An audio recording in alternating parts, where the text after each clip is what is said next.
Yeah. I mean, let's just go ahead and go for it. As far as the OHA situation, we'll kind of start there. It's kind of the biggest one. This is something that Okay. we've been paying close attention to. I'm sure you're aware of and know of the situation going on in the towers and community members chiming up. And again, there's a discussion about the city of Omaha possibly taking over OHA towers. I know your hands are kind of tied with HUD, but what are your thoughts on the OHA situation and what needs to be done to address it?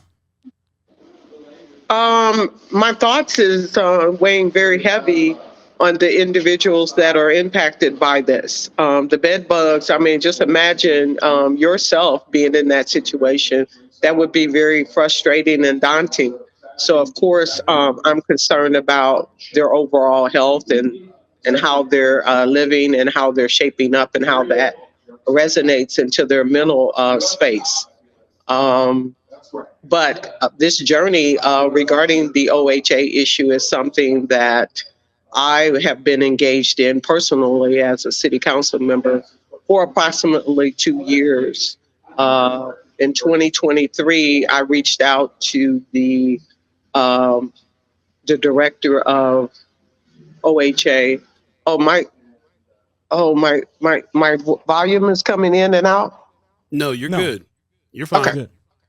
All right. So, about in 2023, I reached out to the director and kind of like, and shared my frustrations and the fact that most of or some of these occupants were in my district. And of course, I had an obligation to give them some support and some feedback. And so I had given them a recommendation to kind of help them along to deal with complaints in a more efficient manner, to bridge that gap in terms of reporting. She had given me reason to believe that, perhaps she would entertain that notion, but that never came to be. And then as the can continued to go down the line, other things popped up. Things came up in city council. Pete Festerson and Danny Bagley, and also a senator there in Lincoln joined the bandwagon in 2024, doing the legislative side of the House. And they also chimed in on using their weight in their prospective places to get this issue addressed. But yet we're still here today, and we're looking at a lawsuit today. So in my space, I've done what I could to help people not only in my district but in the city of Omaha. It seems now that it's in a legislative piece. I see that Senator Terrell made a notification yesterday. Did you guys see that? Mm-hmm. Absolutely. Yeah, we talked about it already. Hmm. Okay. So, yeah, so it looks like it's going to have to come from that space in order for us to have real change. So Okay. city And do council you? can't really do anything at this point. At this point, we're in a waiting game. When a lawsuit hits the fan, our hands are tied in Mhm. regards to that.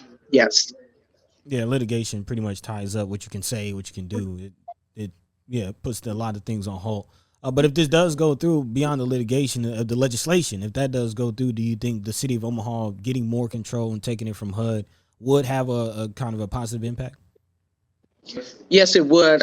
Senator Terrell McKinney's proposal is suggesting giving us more tools that we can utilize and leverage OHA. Should that be successful, then of course that will give us more tools to impact and make a change and make a difference, and so that we can reduce these number of issues.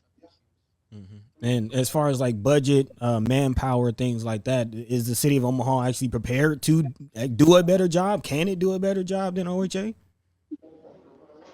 The city's budget is large enough to handle that volume should that go in that direction. Okay.